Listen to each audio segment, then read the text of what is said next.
Nouveau mois et nouveau trimestre sur les indices. On va faire donc le point sur le SP500, Nasdaq et les indices européens, donc le DAX et le CAC 40.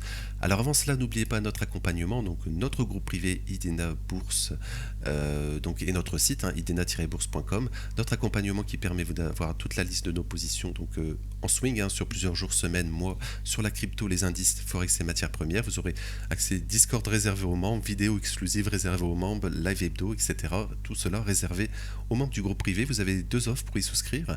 Une offre totalement gratuite avec notre partenaire Vantage. Donc l'offre est vraiment totalement gratuite, sans engagement. Pour cela, vous avez simplement à cliquer sur ce lien ou cliquer ici sur ouvrir un compte avec Vantage. Vous serez redirigé donc tout simplement vers leur site. Vous devez vous inscrire tout simplement, ouvrir un compte réel et ensuite vous devez donc déposer des fonds et c'est votre premier dépôt qui va déterminer le nombre de mois d'abonnement que vous pouvez avoir gratuitement. Je le répète, donc vous pouvez avoir entre 6 mois et 2 mois gratuits. Tout cela est sans engagement, c'est vraiment votre compte, vos fonds, vous pouvez retirer comme vous souhaitez, faire ce que vous souhaitez. Tout simplement, vous pouvez donc commencer à investir par exemple, ouvrir un autre compte chez un autre broker comme donc chez Vantage et en même temps avoir donc tous les avantages des services donc du groupe privé totalement gratuitement. Voilà, c'est vraiment c'est l'affiliation qui finance le nombre d'abonnements de mois offerts. Donc c'est vraiment du gagnant-gagnant, c'est vraiment extrêmement intéressant. Je le répète, donc n'hésitez pas sur notre site à souscrire à Love Vantage et après vous avez également notre abonnement classique donc qui est totalement sans engagement. Donc n'oubliez pas également notre Discord donc en description. Donc le lien de notre site www.idena-bourse.com est en description. N'hésitez pas donc à aller voir et également notre Discord qui est également en description de la chaîne. N'hésitez pas à nous rejoindre et encore une fois merci à ceux qui s'abonnent et qui likent la vidéo, ça soutient énormément la chaîne et la vidéo, donc encore une fois merci à ceux qui le font. Donc hier on a eu donc le nombre d'offres d'emploi qui a été un peu supérieur aux attentes. Bon, il s'est pas passé grand chose après l'annonce. Voilà, on a eu également le PMI, donc Chicago, qui est une donnée avancée. On aura le PMI aujourd'hui, qui a été en dessous des attentes aussi. Regardez, après la belle hausse du mois précédent, ce mois-ci, donc le mois de septembre, on a donc été en dessous des attentes. Alors, n'oubliez pas, ça sera surtout vendredi qui sera voilà, extrêmement important. On aura les chiffres de septembre de l'NFP et du taux de chômage. Donc aujourd'hui, on aura le PMI. Voilà, c'est ici, voilà, qui est attendu en légère hausse. Donc on avait été en légère hausse le mois précédent. Donc voilà, ça sera observé. On avait eu le PMI flash, souvenez-vous, qui avait été, il me semble, en deçà des attentes. C'était il y a 2 semaines, une semaine ou 2 semaines. On avait eu une mauvaise surprise. C'est une donnée avancée, un PMI flash. Voilà, donc ça sera observé aujourd'hui. Le PMI, alors souvenez-vous, j'en ai parlé dans le brief crypto plutôt ce matin, mais donc souvenez-vous, on a une corrélation entre donc le PMI et les indices US. Voilà, excusez-moi, je vais tromper ici, voilà, comme ça. Regardez, sur le moyen terme, long terme, quand le PMI baisse, voilà, les actions baissent, quand il monte, ça monte. Voilà, là ça stagnait, on a monté, etc. Si vous regardez donc à plus court terme ici, également, regardez, on a également cela, le PMI a baissé, monté, etc. Ça correspondait vraiment bien avec les indices US. Là c'est le S&P. Et là, en fait, depuis donc plusieurs mois, même années finalement, enfin 1 ou 2 ans, depuis l'augmentation qu'on a vu des taux d'intérêt ici, le PMI stagne finalement, il est en dessous de 50 depuis très longtemps. On a juste eu ici un peu plus, mais en dessous de 50 c'est négatif, au-dessus c'est positif. Au-dessus ça représente donc une expansion du secteur manufacturier aux États-Unis. Là on est en dessous, donc un des deux ment. Ça veut dire que soit les marchés montent, on fait une sorte de bulle, ou soit tout simplement on aurait en cas de hausse du PMI de la force pour aller beaucoup plus haut ensuite. Moi je pense qu'il faut toujours faire attention parce que il y a beaucoup de choses négatives dans l'économie. On l'a vu avec l'emploi, etc. Les taux d'intérêt qui peuvent rester hauts parce que en fonction de l'inflation finalement, on verra les chiffres de l'emploi très importants parce que si ils sont on va dire positifs, ça pourrait laisser donc de la marge à la Fed pour lutter donc sur l'autre problème qui est l'inflation. Elle a dit, hein, la semaine passée, mardi passé, qu'elle ne pouvait pas lutter contre les deux à la fois, hein, que les taux d'intérêt ne pouvaient pas lutter contre l'inflation et en même temps euh, avec un ralentissement du marché du travail. Donc ça sera vraiment, il faudra faire attention à cela. Et également, on peut très bien avoir une bulle, hein, en fait, sur les indices, tout simplement. Alors je l'ai retrouvé, hein. Regardez, ça c'est le poids des Big Seven sur le SP500. Donc c'est les 7 plus grosses sociétés, donc c'est que des sociétés tech, c'est Nvidia, Microsoft, etc., hein, Google, voilà. Et regardez le poids, hein, qu'elles ont, alors 7,27%, 6%, etc. Ce qui est énorme, hein, sur un indice, hein, qui comporte 500 sociétés. Les 7 premières sociétés représentent 35% du S&P 500. Et tout cela, c'est tout des sociétés liées à l'IA.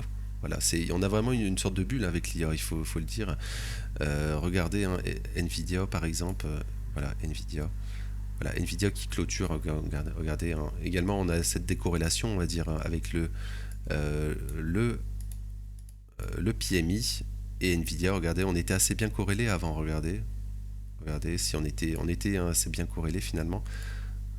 Je le remets comme ça, voilà, on a une assez belle corrélation, mais là, regardez, on explose vraiment tout sur le PMI stagne, les valeurs tech explosent, donc attention, hein, encore une fois, sur les indices. Et donc, hein, attention, parce que sur les indices US, on pourrait, hein, si en cas de retracement, ça sera sûrement assez violent finalement et rapide. Il faudra faire extrêmement attention à ça. Voilà, mais ça, on en reparlera. Là, c'est des briefs quotidiens, hein. On est vraiment sur du court terme. Alors, je vais supprimer cela, on va enchaîner. Donc aujourd'hui, le PMI qui sera extrêmement important. Donc pour le moment, donc sur le SP500, on se fait rejeter, hein, pour le moment par cette zone qu'on a identifiée. On l'a repris encore une fois hier ici. Voilà, on a repris encore le plus haut de lundi. Donc attention, hein, théoriquement, on pourrait faire un retracement maintenant. Ça veut dire qu'on ferait un petit sommet descendant ici et on ferait en début, hein, de mois et trimestre. Encore une fois, regardez, on a clôturé un très haut encore une fois en trimestriel également.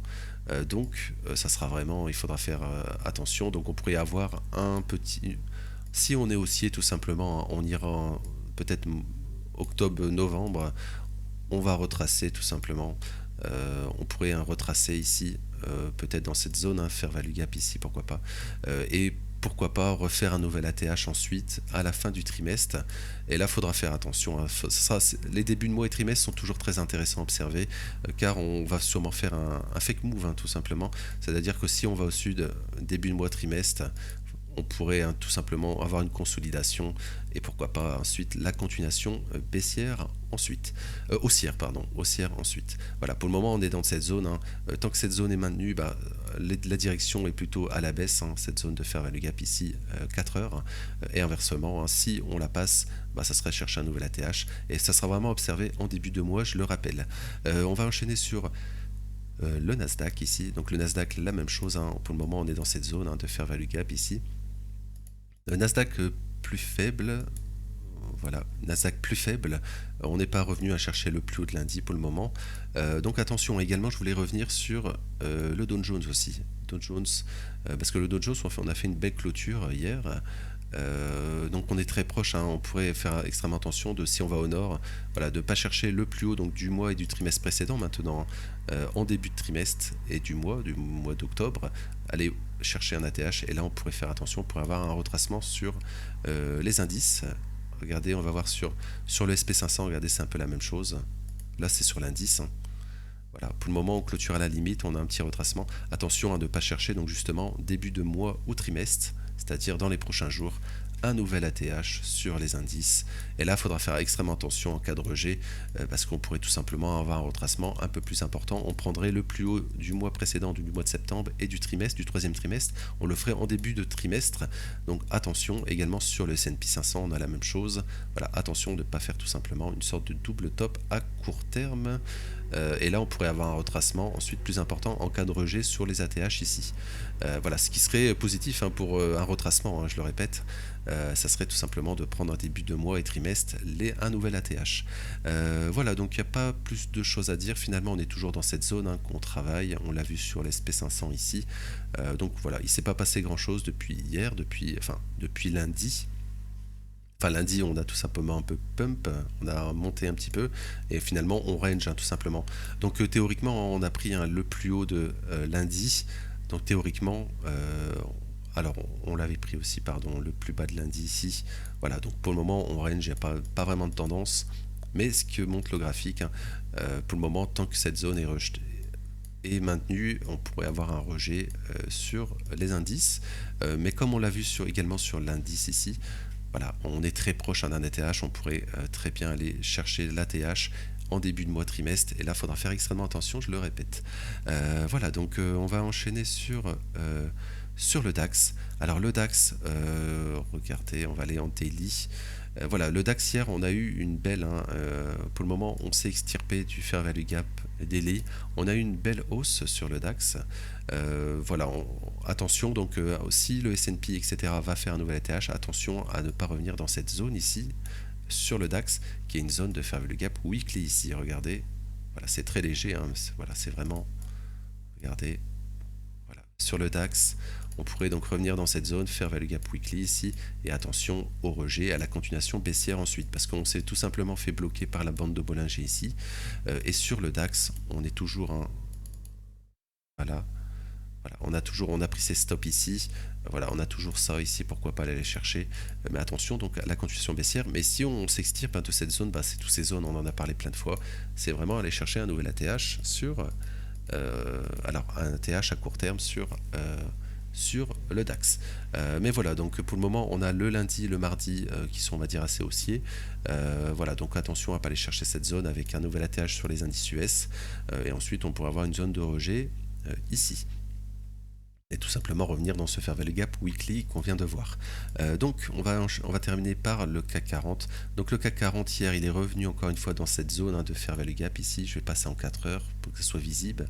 Voilà, cette zone ici, zone de fair value gap en 4 heures. On y est revenu encore une fois. On la travaille, elle est totalement comblée, hein, je le répète. C'était un gap également. On y est revenu.